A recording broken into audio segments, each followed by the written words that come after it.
नमस्ते दोस्तों।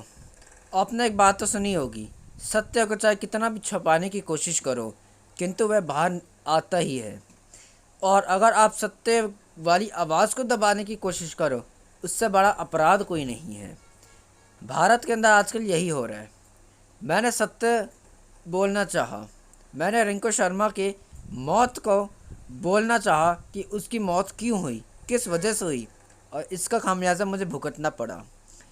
हमारे यूट्यूब ने जो काफ़ी ज़्यादा सेकुलर है, वो इतना ज़्यादा सेकुलर हो गया कि उसने मेरा ही आवाज़ दबाने की कोशिश की, सिर्फ इसलिए क्योंकि मैंने हिंदुओं को ये बता दिया कि उसका मौत का असली दोषी कौन है। मैं बाकियों की तरह फैब्रिकेटेड झूठ नहीं बोलता, मैं बाकियों की तरह गंगा जमजम चुस्की के अंदर बिलीव नहीं करता, और मैं भाईचारे की अफीम चाट कर बिल्कुल नहीं बैठा सोशल मीडिया पर और ना ही यूट्यूब पर।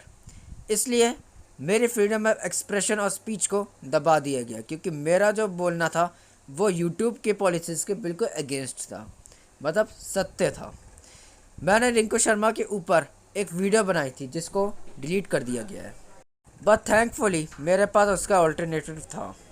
इस वीडियो को अंत तक देखकर बताइए कि इसमें क्या विरोधाभासी चीज़ है। यूट्यूब पर आपको सेक्सुअल कंटेंट्स मिल जाएंगे, पूरी पोर्नोग्राफी मिल जाएगी, मगर उसके अंदर गाइडलाइंस का उल्लंघन नहीं आएगा। मगर सत्य दिखाने पर गाइडलाइन का उल्लंघन हो जाता है यूट्यूब के द्वारा। ज़रा देखिए इसे।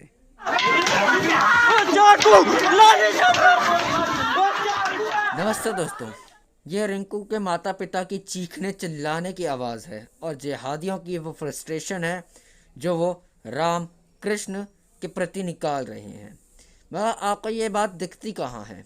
आपको गंगा जमनी चुस्की के मज़ा और भाईचारे की अफीम के अंदर इतना ज़्यादा मग्न कर दिया गया है कि जिससे आपको सत्य दिखता ही नहीं है। अगर कोई सत्य दिखाने की कोशिश करे तो आप उसे कम्युनल और दंगा भड़काने वाला व्यक्ति कहते हैं। और आज जो दिल्ली के अंदर हादसा हुआ है, उसका जिम्मेदार वो लोग भी हैं जो लोग चुपचाप तमाशा देख रहे थे। वो एक हिंदू मोहल्ला था मंगोलपुरी के अंदर, जहाँ पर हिंदू का बहुत से घर और एक ही कटुए का घर था, और जिस कटुए ने हमारे हिंदू भाई को मारा। मगर किसी भी हिंदू भाई ने बीच में आकर उस हिंदू भाई को बचाने की प्राथमिकता नहीं करी। वह हिंदुओं की एक नपुंसक फौज जो हिंदू मोहल्ले के अंदर हिंदू को पिटता हुआ देखते हैं चूड़ियाँ पहनकर, और तमाशा को बस रिकॉर्ड कर सकते हैं, चीख चिल्ला सकते हैं या मौन साध लेते हैं, मगर कुछ कह नहीं पाते। क्यों? क्योंकि हम डरते हैं।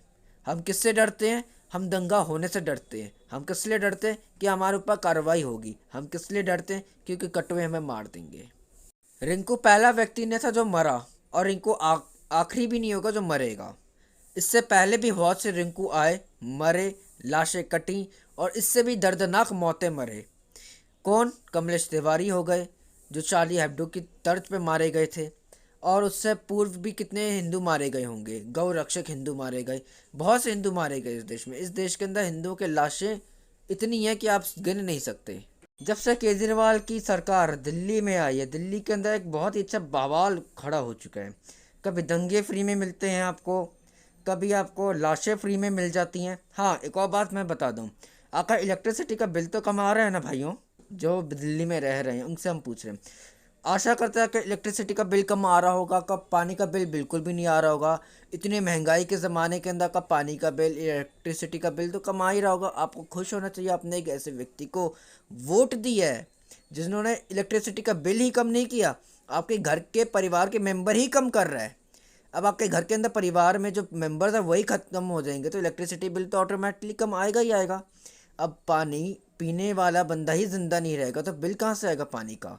आपको खुश होना चाहिए, आपने एक ऐसे व्यक्ति को वोट दिया, और आशा करते हैं आप ऐसे लोगों को वोट देते रहेंगे। जितने भी दिल्ली के निवासी हैं वो ऐसे लोगों को वोट दें जो सिंधु बॉर्डर पर जाकर फ्री वाईफाई बांटे।